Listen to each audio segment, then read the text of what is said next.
Bonjour à toutes et à tous. Alors du coup, on va commencer ce talk. Je me présente, je m'appelle Fatoumara, j'ai 21 ans. Je suis étudiante en troisième année de licence de droit à Nanterre et je suis également la présidente de l'association Révolte à Nanterre. Avec nous, on a Capucine Coudrier, qui est une créatrice de contenu sur Instagram. C'est Over the Rainbow et c'est également une militante féministe. Et à ma gauche, on a Nabil Ouali, qui est un philosophe spécialisé sur la politique et l'éthique appropriée aux questions de diversité et d'inclusion. Le thème d'aujourd'hui, c'est corps sous influence, comment les réseaux sociaux redéfinissent nos standards de beauté. Je vais donner la parole à nos intervenants. Ils vont nous dire pourquoi est-ce qu'ils ont accepté de venir aujourd'hui et en quoi ce sujet-là les intéresse.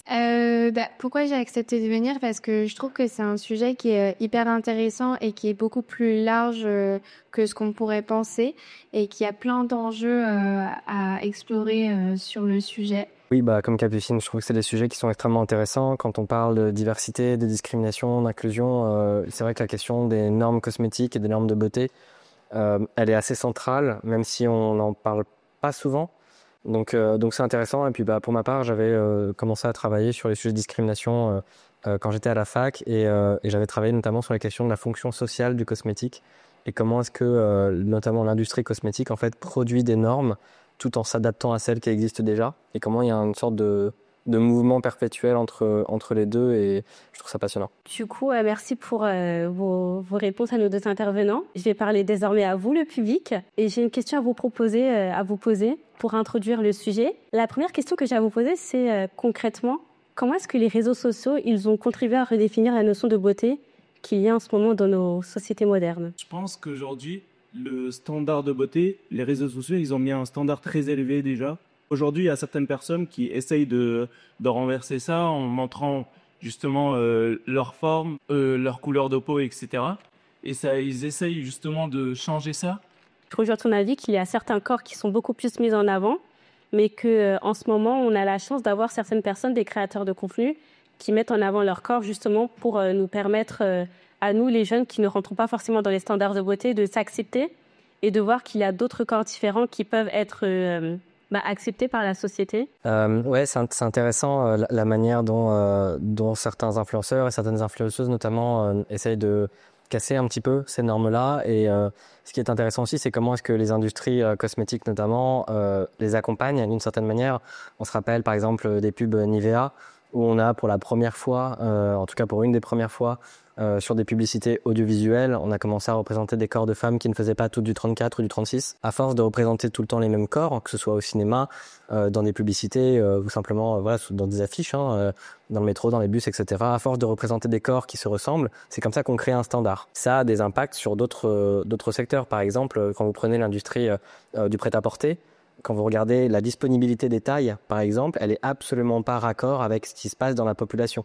Donc vous allez avoir une distribution des tailles, notamment dans le prêt-à-porter féminin, 34, 36, 38, 40, 42, une distribution en termes de nombre de vêtements disponibles qui est absolument pas en adéquation avec la réalité de la société aujourd'hui. Vous avez des cas encore en plus extrêmes, par exemple, où certaines compagnies refusent de prêt-à-porter refusent en fait de faire des vêtements au-dessus du 36 parce que la volonté affichée, c'est on ne veut pas que des gros s'habillent chez nous. Ouais, tout à fait, c'est hyper intéressant ce que tu dis. Et puis, il y a aussi le côté pour reparler du travail aussi de l'influence sur le sujet, parce qu'il n'y a pas que des choses négatives avec l'influence, mais c'est justement le fait que certaines influenceuses et certains influenceurs vont promouvoir justement la différence, etc., avec des mouvements comme body positivity ou body neutrality, etc., pour montrer en fait qu'il y a plein d'autres choses qui existent et ça contribue aussi à pouvoir montrer d'autres réalités et d'ailleurs que ce soit pour le sujet on parlait de la grossophobie, etc., mais ça peut aussi être je pense pour les discriminations que subissent les femmes sur la pilosité aussi. montrer la pilosité des femmes et tout.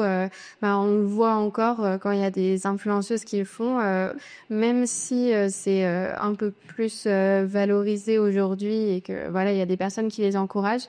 Malgré tout, dans l'espace commentaire, il y a toujours énormément d'insultes, de mais non, c'est dégoûtant, on veut pas voir ça, alors que c'est juste le corps humain en fait.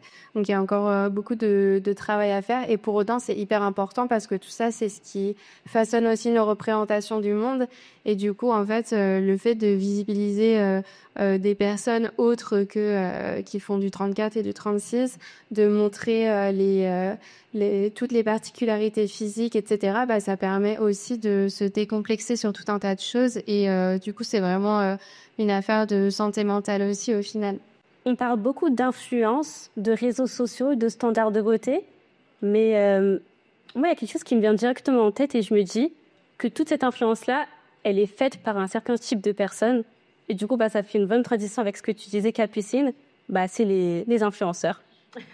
Et la question que j'ai à vous poser désormais, c'est comment les influenceurs, les célébrités et même les utilisateurs anonymes, ils façonnent nos standards corporels? Alors, moi, je me sens pas forcément influencée maintenant sur toutes les standards corps, etc. Parce que je crois que ça y est, c'est rentré dans ma tête que c'était pas possible. En revanche, il y a un truc qui me trigger toujours, c'est de voir ces gens qui ont l'air de combiner toute leur vie avec une facilité déconcertante, de travailler, de faire sport, de réussir à se faire à manger de façon hyper healthy, etc. Et j'avoue que ça, par exemple, c'est une pression que parfois je me mets en me disant mais moi j'arrive pas en 24 heures à faire tout ça. Alors moi, de base, je suis juste une influenceuse Yadessa XOXO. Mais je me dis pas que je vais la ressembler parce qu'elle est vraiment naturelle sur les réseaux sociaux. Après, c'est vrai, il y a eu Bella Hadid. C'est vraiment mon mannequin préféré. Au début, je voulais trop la ressembler. Mais finalement, je me suis dit, je vais rester moi-même. Faire influençant, ouais. Je trouve que c'est incroyable de ne pas se laisser influencer. Enfin, du moins, tu as été un peu influencée, puis tu as repris un peu connaissance de la réalité.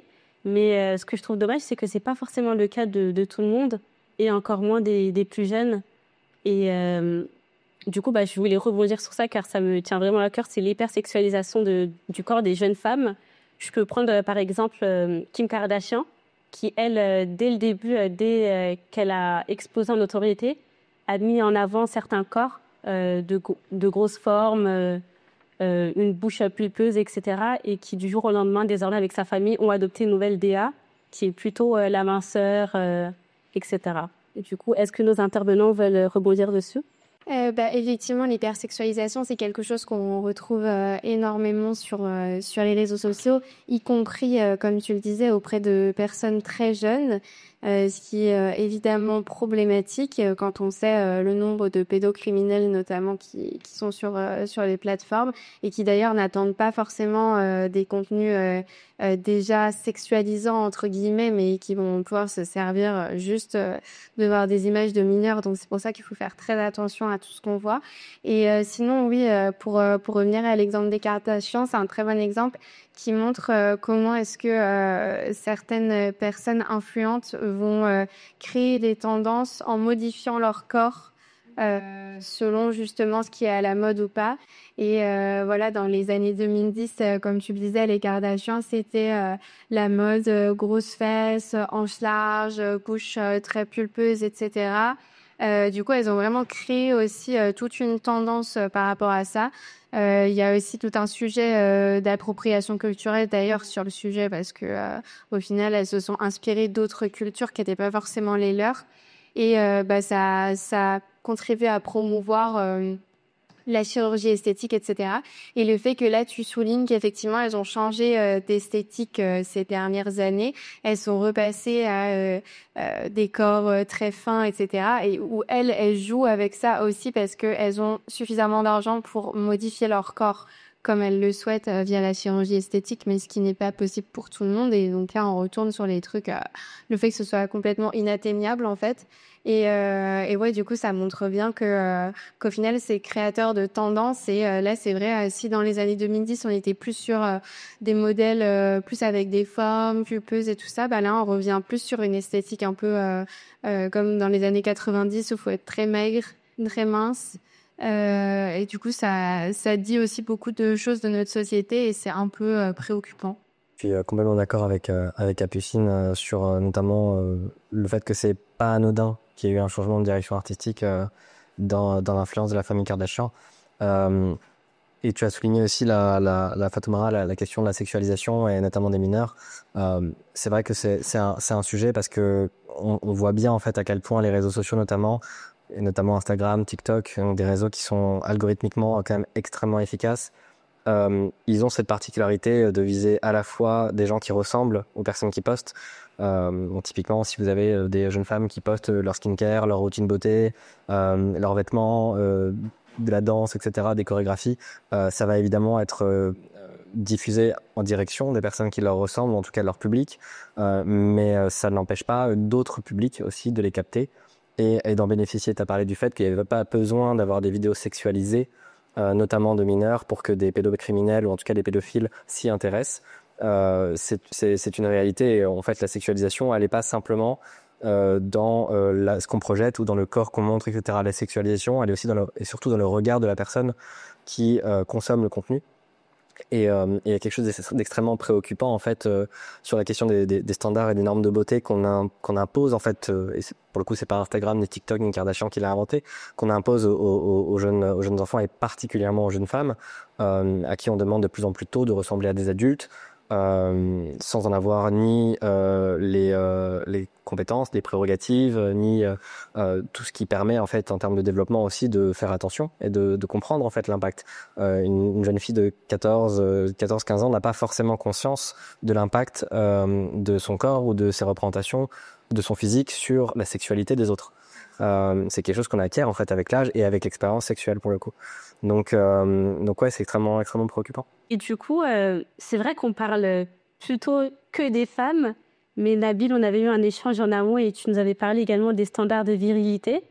Et du coup, j'aimerais bien que tu nous en parles, que tu nous expliques un peu ce que c'est et que, oui, des hommes aussi peuvent également être victimes des réseaux sociaux. Oui, bien sûr. En fait, ce qui est intéressant, c'est que les stéréotypes de genre, l'esthétique est influencée par les stéréotypes de genre. Vous allez avoir des normes en fait qui vont être établies dans la société et qui vont déterminer ce qu'est le beau en fonction de si vous êtes une femme, si vous êtes un homme, ou en tout cas perçu comme une femme ou perçu comme un homme. Il y a très peu de place encore pour la non-binarité dans la perception de ce que c'est que le beau en fait chez les gens. Donc c'est des choses qui sont en train de bouger. Néanmoins, effectivement, les normes de beauté, quand elles sont posées par rapport aux hommes ou par rapport aux femmes, elles ne se posent pas de la même manière, mais elles ne sont pas reçues non plus de la même manière. Ce qui est intéressant, c'est que les jeunes garçons, par exemple, eux, ils vont consommer des contenus, des représentations de femmes qui va les influencer sur ce que c'est qu'une femme, dont typiquement, donc ça produit notamment l'idée de ce que c'est que la femme, d'accord ? Il y a cette espèce de modèle de la femme, c'est ça, c'est ça, c'est ça. Qu'il y a un peu moins chez l'homme par rapport aux critères de beauté, mais qui existe sur d'autres critères. La beauté, en fait, ça concerne les femmes. Concrètement, sur les normes cosmétiques et les normes sociales, la beauté, c'est une affaire de femmes. Quand les hommes vont essayer de chercher une forme de validation physique, cosmétique, la façon de s'habiller, etc., on va pas parler de beauté. On va parler de masculinité, on va parler de virilité, on va parler de ce que c'est que d'être un homme, mais on va pas dire que c'est des éléments de beauté. Ça va vraiment être spécifique à la femme parce que ça rejoint cette idée que l'homme n'est pas censé se soucier de manière superficielle de sa capacité en fait à attirer notamment. Par rapport à la virilité, en fait, c'est que quand vous avez des garçons à qui on explique que la virilité c'est avoir tel comportement, tel comportement, tel comportement, tel comportement et éventuellement s'habiller comme dans Peaky Blinders, ils vont avoir une idée en fait de la cosmétique, en tout cas de ce que c'est que d'être un homme, qui va être un petit peu influencé par le physique et les vêtements et la cosmétique, etc., mais qui va surtout se retrouver dans des comportements. Alors que la façon dont on a tendance à socialiser les femmes, en tout cas les jeunes femmes, ça repose beaucoup plus sur l'apparence justement que sur les comportements. Du coup, moi, il faut également rebondir sur un exemple qui nous avait assez marqué. C'était le jeune homme qui avait subi une greffe de barbe, il me semble. Et sa greffe a été ratée et le jeune homme il s'est suicidé du coup. J'aimerais savoir auprès des hommes qui sont présents ici, est-ce que vous avez également subi ou senti cette pression-là de rentrer dans certains standards de virilité? Est-ce que vous vous êtes mis à aller à la salle de sport parce que vous voyez que vos amis deviennent de plus en plus musclés ou qu'il y a des bodybuilders sur Instagram ou c'est juste pour vous, pour améliorer vos performances physiques? J'ai besoin d'une activité où je peux, par exemple, un peu décompresser, on va dire. Et aussi parce que physiquement, genre c'est bien, tu vois, t'es en forme et tout. Et j'ai toujours été sportif. Du coup, c'est un moyen pour moi de garder la forme. Est-ce que tu fais ça pour être beau aussi? Ouais, en vrai, un peu, hein. Parce que je te mens pas, tu connais. Genre, quand t'es en forme et tout, physiquement, les filles, elles aiment bien. Ou pas. Moi, en fait, j'aurais une question pour vous. Est-ce que vous pensez vraiment que, genre, les réseaux sociaux, c'est eux qui poussent les gens à aller à la salle? Parce qu'en vrai, moi, maintenant qu'on y pense, enfin, si les réseaux sociaux, par exemple, des influenceurs, nous diraient, enfin, juste de manger, de grossir, etc., est-ce on va vraiment le faire? Parce que, est-ce que ce serait pas quelque chose qui était venu avant les réseaux sociaux, justement, les critères de beauté? C'est quelque chose que, bah, les humains, on a toujours eu. Enfin, aujourd'hui, après, les critères de beauté, ça dépend aussi du pays où on est, etc. Mais est-ce que ce serait pas quelque chose qui était là avant les réseaux sociaux? My name is Joanna. Actually, I understand most of the things that you have been saying, but I have another point of view regarding what you are saying. Because even though I agree with it, I actually believe that the core problem is behind it, and it's coming actually from the family. Because normally, while growing up, the kids are supposed to receive values and principles and to build characters and personalities from parents. So they afterwards, when they're going out in the world, they can identify which ones are in alignment with them, which ones are not in alignment with them. And this way, the manipulation and all that is happening due to the social media and all that, it's way less reduced. And what do you think about that? Pour répondre du coup aux premières interventions, il y a effectivement la question de la responsabilité des réseaux sociaux. Elle n'est pas totale, bien évidemment. Ce qu'on observe en général, c'est que les réseaux sociaux ont catalysé, ont accéléré en fait des phénomènes qui étaient déjà présents. Encore une fois, je le disais tout à l'heure, on n'a pas attendu les réseaux sociaux, on n'a pas attendu Kim Kardashian pour avoir en fait une influence sur les gens et pas que les jeunes. Les crèmes anti-rides, ça existe depuis très longtemps. On n'a pas attendu des influenceurs TikTok pour que l'industrie cosmétique essaie de vendre de la crème anti-rides. Il n'empêche que, effectivement, quand vous avez typiquement un des influenceurs, un des youtubeurs français les plus célèbres, c'est Thibaut InShape, c'est pas pour rien. D'accord, c'est pas juste parce qu'il a des idées un petit peu, voilà. C'est aussi parce que c'est un influenceur sport qui encourage les gens à faire du sport et que, en fait, il y a beaucoup de gens et notamment des hommes qui se retrouvent en fait dans ce qu'il véhicule à ce niveau-là en termes de valeur. Tu veux rebondir là-dessus ou? Ouais, bah, tout à fait. Et puis, il y a aussi, je trouve, au-delà de la dimension sportive et tout, il y a aussi quel message on veut transmettre quand on va à la salle ou quoi. Et on voit que là, il y a aussi vraiment une dimension genrée dans le sens où les jeunes hommes, on va plus les encourager justement à faire tout ce qui va être salle, sport de combat, etc. pour vraiment avoir la dimension de force. Alors que là où les filles, les femmes, on va plus les faire se tourner vers des sports qui vont plutôt leur permettre de garder la ligne, de rester fine, mais on va moins avoir la dimension de puissance physique. Donc il y a aussi des influenceuses sport qui elles vont être dans la musculation et tout ça. Il y en a quand même bien sûr, mais on voit sur ce genre de profil justement pas mal de personnes dans les commentaires qui vont revenir au standard de beauté en disant non mais c'est moche une fille qui est trop musclée, c'est moche une fille enfin moi j'ai pas, ou des fois il va y avoir ce truc aussi de gars qui vont dire ouais, moi je veux pas que ma copine elle soit plus musclée que moi, je veux pas qu'elle soit plus forte que moi, etc. parce que ça renvoie aussi à des insécurités et du coup je trouve que c'est intéressant aussi de voir ça parce que certes ça encourage quand même à faire du sport et tout, c'est bien, mais c'est encore un endroit où il y a énormément de sexisme et on voit vraiment la différence entre les contenus sport qui sont faits par des hommes et les contenus sport qui sont faits par des femmes. Moi, je sais que je fais du triathlon, donc je fais plusieurs sports différents, donc du coup, j'ai plusieurs sports qui apparaissent dans mon feed Insta et TikTok et tout ça. Et je vois bien que quand, par exemple, les filles qui font du vélo, les commentaires sous les vidéos sont ultra sexualisants, du genre ah mais est-ce que t'as mis une culotte sous ton short de vélo? Oh là là, j'aimerais bien passer en voiture derrière toi quand t'es dans une montée. Enfin, ce genre de choses. Alors qu'on va pas du tout retrouver ça sous des reels pour des sportifs, des cyclistes hommes. Donc tout ça aussi c'est intéressant sur ce que ça dit de nous sur le sport et la dimension genrée. Et puis sinon pour rebondir sur la question plus sur le rôle aussi de la famille et tout ça par rapport à la confiance en soi, aux standards de beauté et tout, il y a forcément la famille a un rôle à jouer, mais il faut pas oublier qu'il y a énormément de familles qui sont dysfonctionnelles et dans lesquelles il va déjà y avoir des problématiques dans la famille, sans même aller jusqu'à parler de maltraitance et de violence et tout ça, ce qui est quand même le cas dans beaucoup de familles. Mais rien que sur l'image qu'on va avoir de soi, justement, ça va être hyper lié à comment vont se comporter nos propres parents, que ce soit par rapport à comment est-ce qu'ils nous traitent, nous, nos corps, etc., mais même comment ils se traitent eux.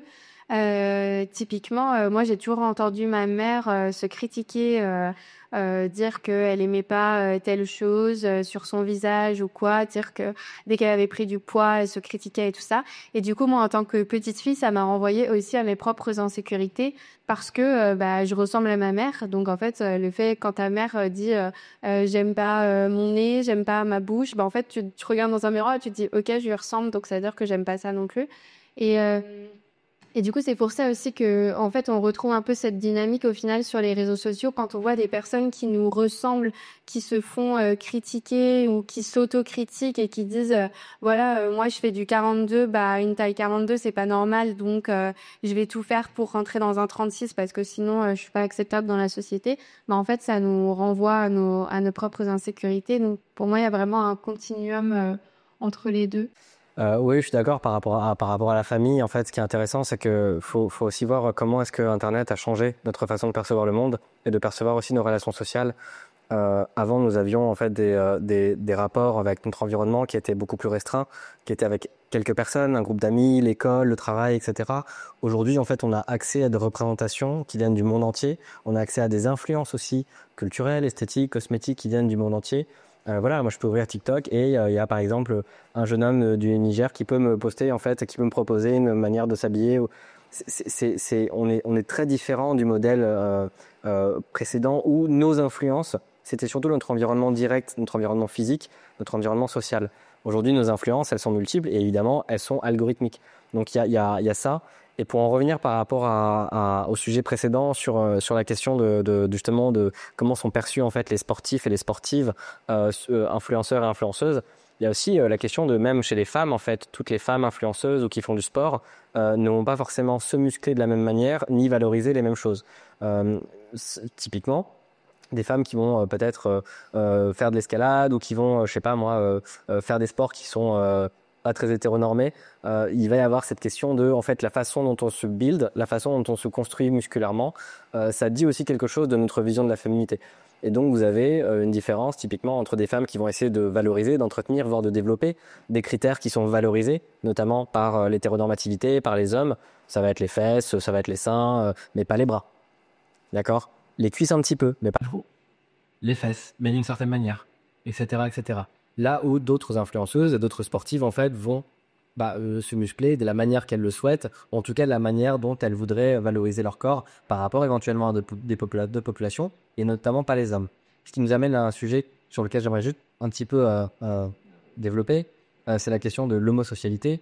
C'est le fait que quand on regarde un petit peu la façon dont les hommes en fait se comportent par rapport aux autres hommes, la façon dont les hommes se comportent par rapport à leur beauté et par rapport à leur corps, en fait, on se rend compte que les hommes n'ont pas vraiment envie de plaire aux femmes physiquement. En fait, les hommes font beaucoup d'efforts pour plaire aux autres hommes. C'est-à-dire pour être reconnus par les autres hommes, pour être plus musclés, pour être plus grand, pour être plus fort, peut-être avoir une barbe plus soyeuse, etc., etc.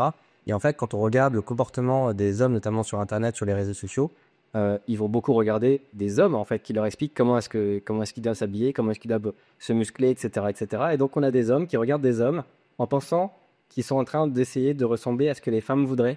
Et c'est assez paradoxal et c'est assez intéressant, je trouve, et ça dit beaucoup de choses. Et encore une fois, c'est vraiment cette notion de homosocialité. Même les hommes hétéros, en fait, ils s'intéressent davantage à ce que pensent les autres hommes de leur corps que ce que pensent les femmes. Et je trouve que c'est pas anodin. Moi aussi, j'ai été confrontée à ces doubles standards de beauté. J'ai grandi avec une famille où on faisait énormément de sport. Je faisais 3 sports en même temps.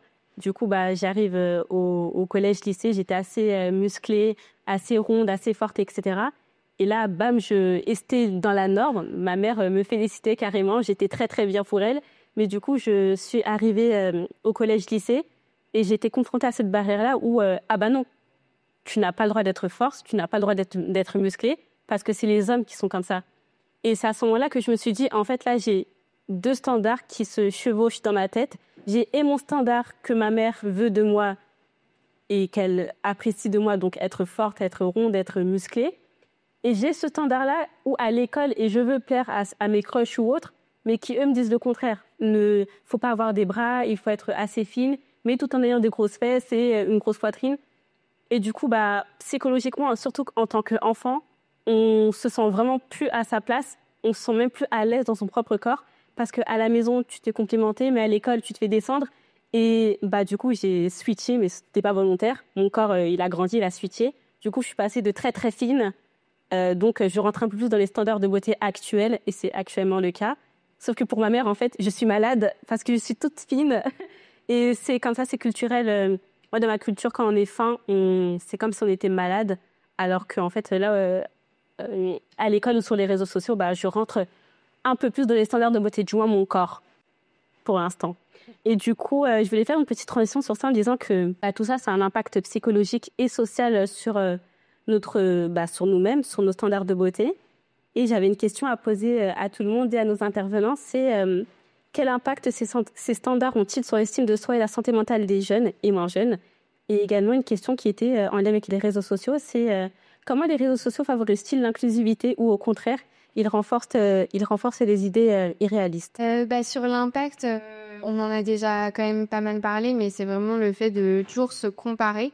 Et j'en profite pour recommander une vidéo que j'ai vue l'autre jour sur YouTube de la youtubeuse Charlie d'Angers. Sur YouTube, c'est Les Revues du Monde. Elle fait du contenu histoire, science et tout.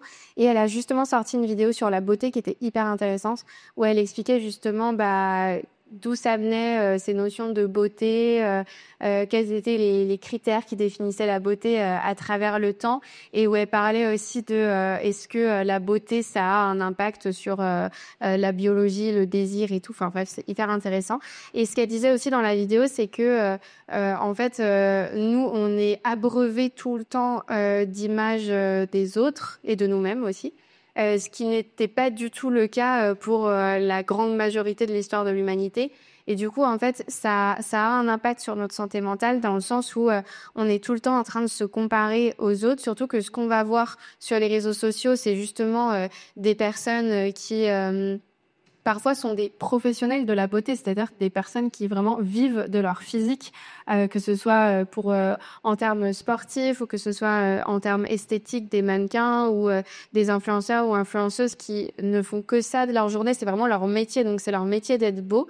Donc en fait, on voit ça et on se dit, mais en fait, ces gens sont incroyables et moi à côté, je suis horrible. Sauf que nous, la réalité, c'est que les personnes qui ne travaillent pas dans la beauté, elles ont d'autres choses à faire dans leur journée que de s'occuper de leur corps et de leur physique. On pense qu'avoir des miroirs autour de soi et des choses qui reflètent notre corps, ça va de soi en fait, alors que pas du tout. C'est quelque chose qui est assez récent dans l'histoire de l'humanité.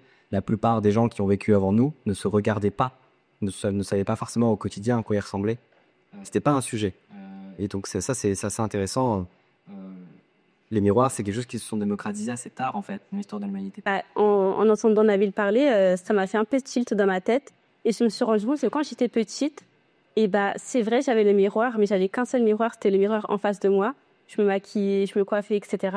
Mais que plus je grandissais, et plus j'ai commencé à mettre un autre miroir derrière moi pour voir comment je suis de face et voir comment je suis de dos. Et je pense qu'un bon nombre de jeunes filles ici, enfin de femmes, désormais, en tant que jeunes filles, ont pu vivre ça. C'est quand on se lissait les cheveux en étant plus petite, on lissait devant et on s'en fichait de à quoi on ressemblait derrière. Et désormais, en fait, on a et un miroir de devant et un miroir derrière pour être bien sûr que tout est lissé de A à Z où pareil, on a un miroir et devant et derrière pour être sûr que la chemise allait bien repasser et que derrière il n'y a aucun pli, etc. Et ça montre vraiment en fait comment notre cerveau il grandit. De base, on n'avait même pas le miroir quand on était petit, c'était notre mère ou notre père ou quelqu'un d'autre qui s'occupait de nous. Et plus on grandit, et plus on se met à mettre des miroirs un peu partout. On veut voir à quoi on ressemble quand on est assis, on veut voir à quoi on ressemble quand on est debout, de dos, de face. Et moi, je trouve, honnêtement, en entendant Namil parler, que c'est pas normal. Il y a des raisons pour lesquelles les gens sont complexés. Et de fait, il y a des raisons pour lesquelles les gens, du coup, se font influencer par les réseaux sociaux, par les représentations, etc. Ça, c'est parce que, en fait, la façon dont vous êtes perçu par les normes sociales, les normes de beauté, etc., ça a directement un impact sur votre place dans la société. Pour le dire très clairement, si vous êtes beau, ça vous ouvre des portes. Vous avez de la valeur, d'accord? Alors ça va pas être dit, on va pas dire, personne va dire, très peu de gens vont dire, les gens beaux ont plus de valeur que les autres. Mais c'est juste qui ont des effets, ça se ressent dans les actes, d'accord? Ça se ressent par exemple dans l'accès à l'emploi, ça se ressent dans l'accès à des biens et des services, ça se ressent dans la représentation dans le cinéma, dans les œuvres, etc. Puisque votre beauté en fait est directement liée à votre valeur sociale, et de fait, on ne peut pas simplement se dire si je suis pas perçu comme beau, c'est pas grave. Parce qu'en fait, c'est trop important d'avoir une valeur dans la société. C'est pas quelque chose qu'on arrive à dépasser au peu, mais d'une certaine manière, jamais totalement. Et ça m'amène aussi à un autre sujet. Il y a eu, typiquement, avec les vagues de body positivisme, notamment, et je suis content que tu aies parlé de body neutralité, le body positivisme a aussi apporté son lot, entre guillemets, de malheurs et de drames, dans le sens où vous avez eu, à un moment donné, des gens qui ont été très perçus sur les médias, d'accord? Pas forcément TikTok ou Instagram, on parle d'un peu avant. Des gens qui ont été très valorisés, des gens qui ont été très partagés, etc., qui disaient c'est pas grave d'être gros. C'est pas grave si vous êtes gros, arrêtez de faire des efforts, arrêtez de vous ruiner la santé en régime, arrêtez de perdre votre argent, arrêtez de vous ruiner aussi en santé mentale en allant au sport 4 fois par jour, etc. Soyez gros, c'est pas grave. Ok, très bien. Mais est-ce que ces gens ont cessé de vivre dans une société grossophobe? Non.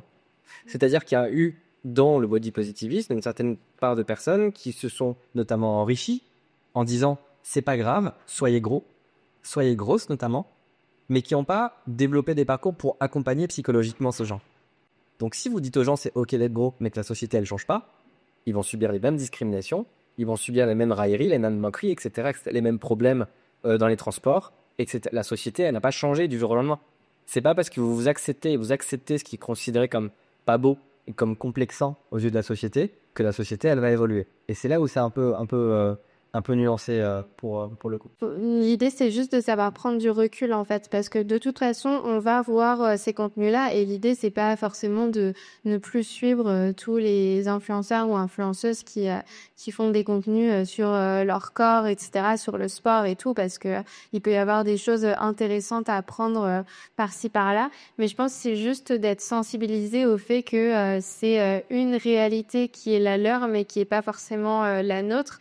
Et aussi justement varier dans les personnes qu'on suit pour avoir plusieurs choses qui nous sont proposées sur notre feed et pas uniquement des fit girls méga minces qui font du yoga toute la journée et qui peuvent que des matchas le matin. Enfin, c'est un peu le cliché, mais c'est pour dire que c'est important de voir d'autres choses qui existent et aussi de se renseigner sur la santé au sens large, parce que on parlait de surpoids, etc. Mais en fait, le fait on peut être gros en surpoids et être en très bonne santé et faire du sport et tout. Enfin, en fait, il faut aussi se renseigner sur le métabolisme, la diététique. En fait, il y a plein de choses qui rentrent en compte, et savoir que être mince, ça veut pas forcément dire être en bonne santé. Ça, c'est important aussi. Ce qu'il faut savoir, c'est qu'en France, ce qu'on appelle la discrimination, c'est quelque chose d'assez précis. En fait, je peux vous faire un cours de droit, hein, ne vous inquiétez pas.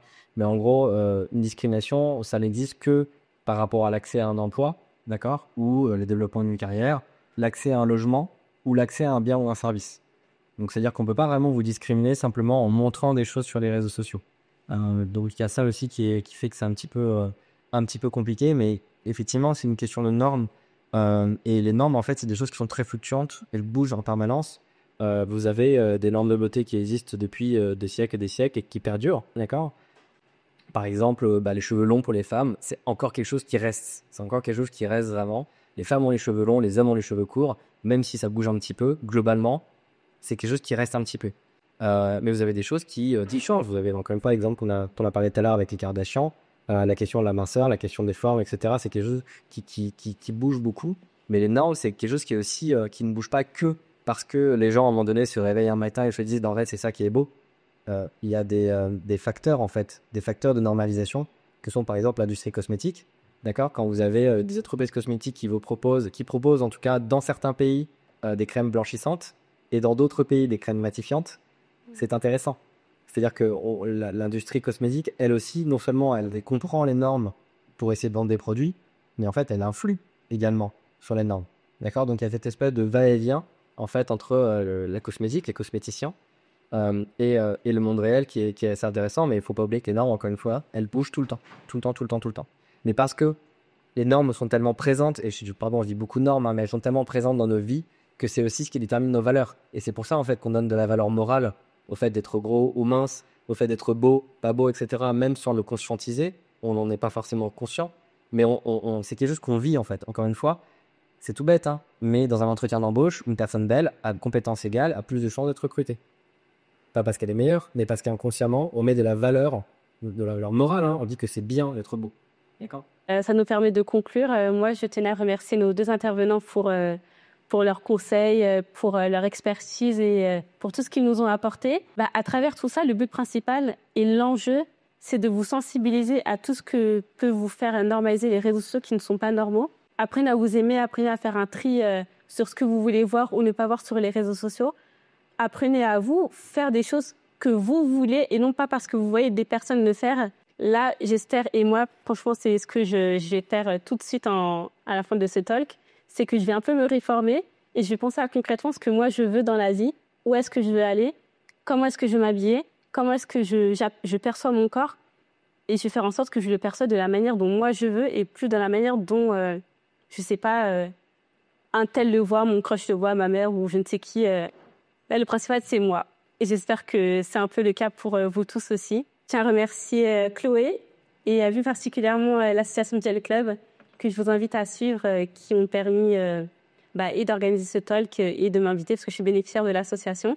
On fait à peu près tout. On aide les jeunes femmes et jeunes personnes minorités, trans, etc. de 18 à 25 ans. On fait des ateliers et nous sensibilise à plusieurs sujets. Et allez le suivre, c'est Gen Club sur Instagram. Aussi, Capucine à suivre, c'est Over. Over, c'est Over, O-V-A-I-R-E, The Rainbow. Est-ce que tu as des réseaux sociaux à partager? Ok, LinkedIn, Nabil Wali. Et du coup, après, moi, j'ai une asso, Révolte Nanterre. C'est un peu plus du débat et puis voilà.